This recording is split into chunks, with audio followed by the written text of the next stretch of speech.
Assalamualaikum warahmatullahi wabarakatuh. Innal hamdalillah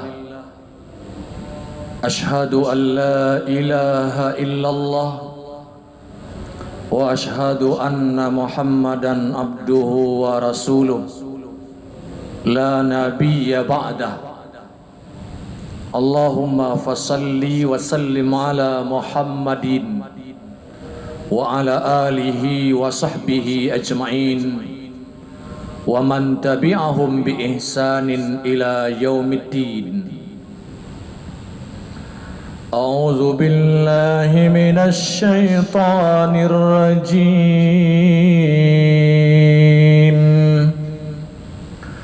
Bismillahirrahmanirrahim. Walau anna ahlal qura amanu wattaqaw lafatahna alaihim barakatim minas samai wal ardh walakin kazzabu fa'akhadnahum bima kanu yaksibun.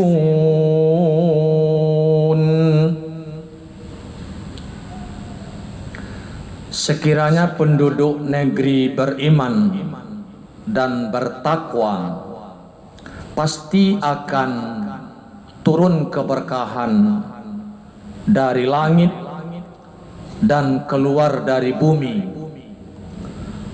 Tetapi dikarenakan mendustakan ayat Allah Subhanahu wa taala, kata Allah, maka kami siksa mereka sesuai dengan apa yang telah mereka upayakan.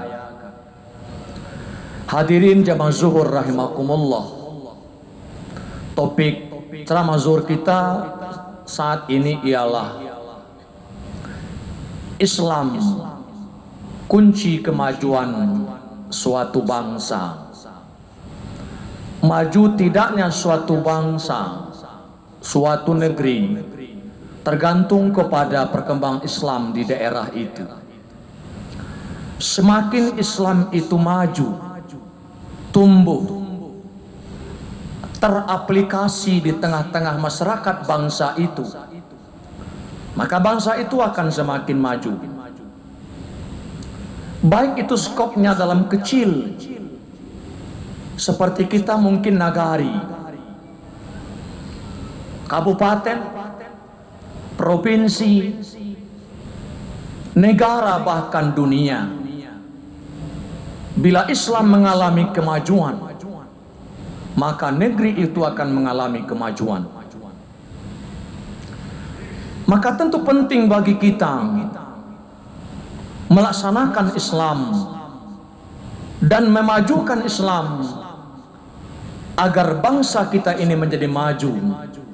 Dengan memajukan Islam berarti kita memajukan bangsa dan negara kita ini.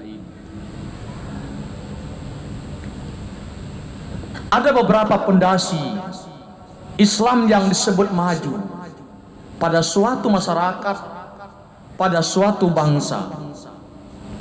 Yang pertama ialah ketauhidan yang murni, benar-benar bersumber dari Al-Quran dan Sunnah Rasulullah Sallallahu Alaihi Wasallam. Tauhid yang murni itu menolak sintesisme. Apa itu sintesisme? Adalah menggabungkan dua atau lebih agama, kemudian muncul paham baru. Itu ditolak oleh Islam yang maju, karena tauhid itu hanyalah bersumber dari Al-Quran, bukan dari sumber beberapa agama. Kedua, tauhid yang murni itu ialah menolak sinkretisme. Apa tuh sinkretisme? Mengambil sumber ajaran Islam bukan bersumber dari Al-Quran, tapi bersumber dari agama lain, sehingga pelaksanaan Islam itu bercampur dengan ajaran yang bukan ajaran Islam. Maka tauhid yang murni itu ialah menolak hal yang demikian.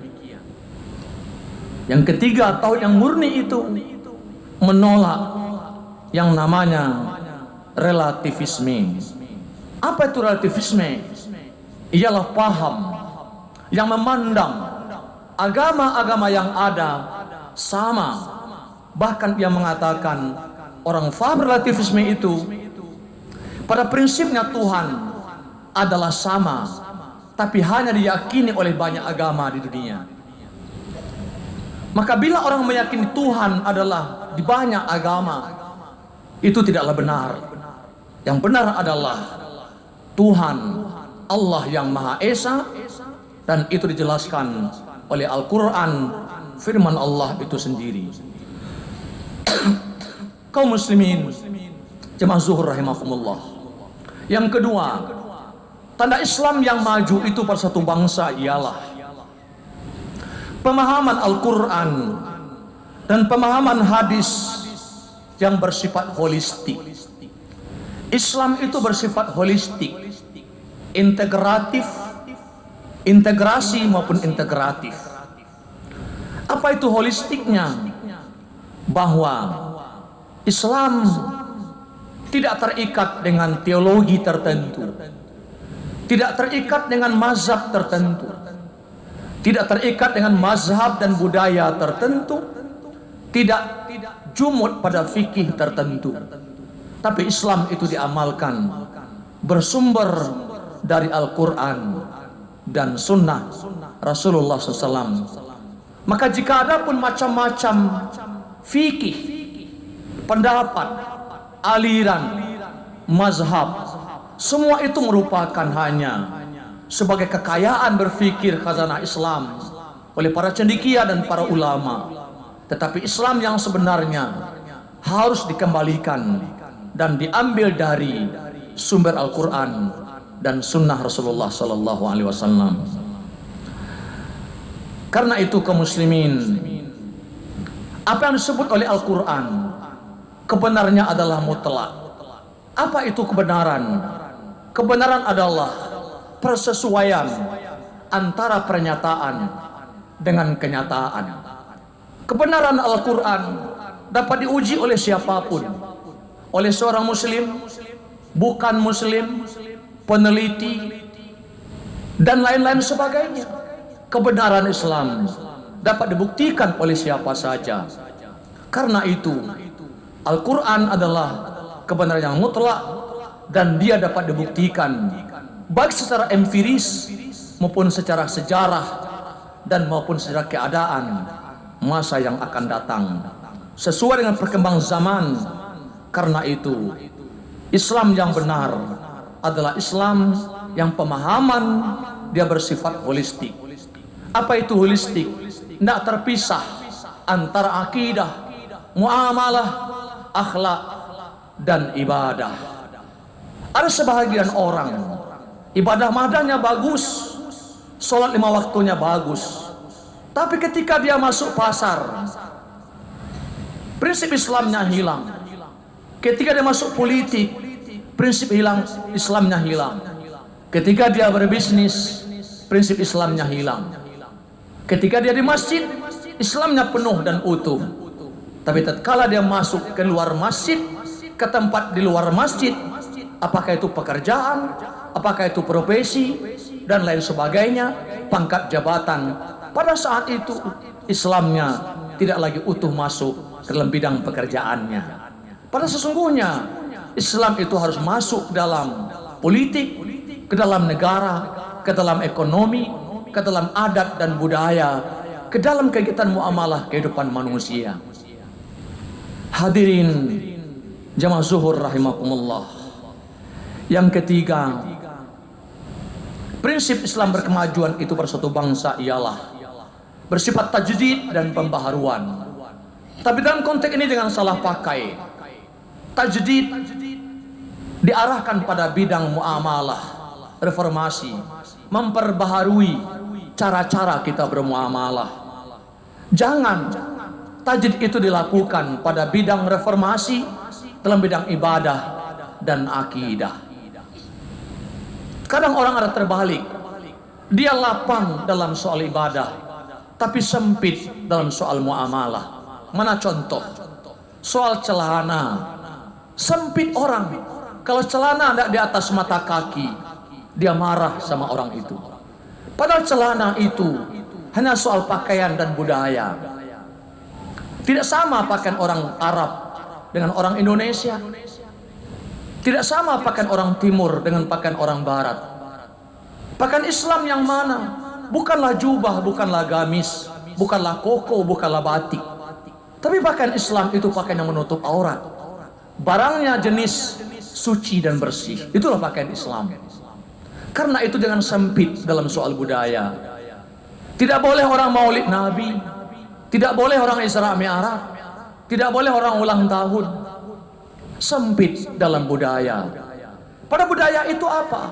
Budaya itu hasil karya nyata manusia.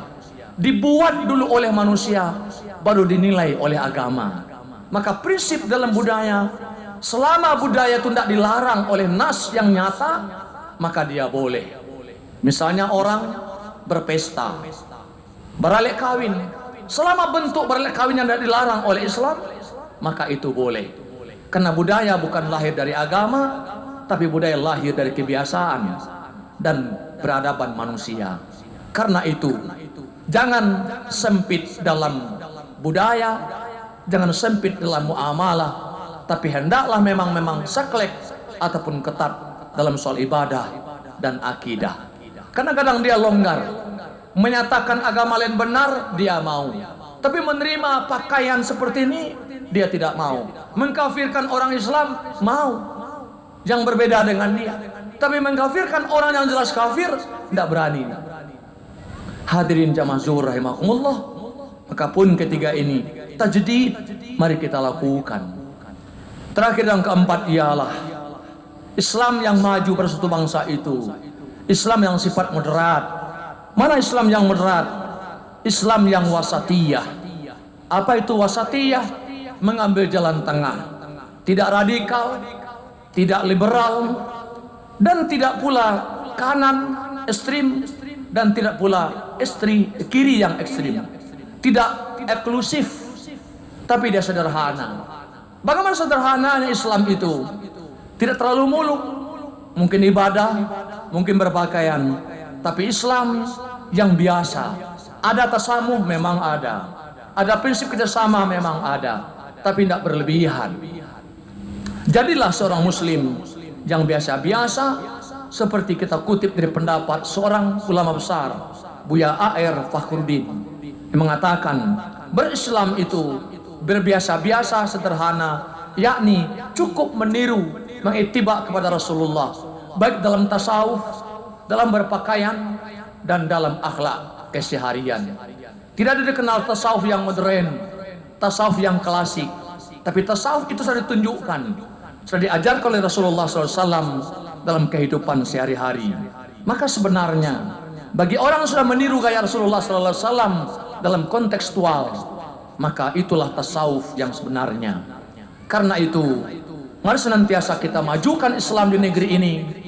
Kita pertahankan, kita pupuk, kita kembangkan, dan kita tumbuhkan prinsip hukum Islam secara holistik di tengah-tengah kehidupan. Karena dengan demikian akan ada kemajuan di berbagai bidang. Karena Islam masuk pada semua ranah sisi kehidupan manusia. Allah Subhanahu wa taala berfirman, seimbang dalam kehidupan ini, innallaha ya'muru bil adli wal ihsan wa ita'izil qurba wa yanha 'anil fahsya'i wal munkari wal baghi. Allah berfirman, harus ada keseimbangan antara adil, ihsan, berbuat baik kepada kerabat dengan upaya mencegah yang fahsya, mencegah yang mungkar, dan mencegah bagyun ataupun permusuhan.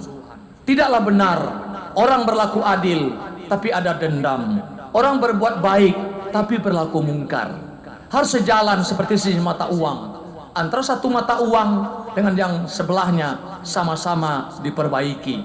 Yang mungkar dicegah, yang fasa dicegah, yang baik dikerjakan, yang adil ditegakkan. Maka itulah keseimbangan wasatiyah dalam kehidupan. Mudah-mudahan kaum muslimin yang berbahagia, kita senantiasa dianugerahi negeri yang baik, negara yang baik, bangsa yang baik. Mari kita rawat Islam, mari kita kawat agama kita, karena yakinlah dengan merawat dan memajukan Islam, negeri dan bangsa ini akan mengalami kemajuan di masa yang akan datang dan di masa yang akan datang lagi. Fatabiru ya ulil absar la'allakum tuflihun. Wassalamu alaikum warahmatullahi wabarakatuh. Allahu akbar, Allahu akbar. Asyhadu an la ilaha illallah. Asyhadu anna Muhammadar Rasulullah. Hayya 'alas salati, hayya 'alal falah. Qad qamatis salatu, qad qamatis salah. Allahu akbar, Allahu akbar. La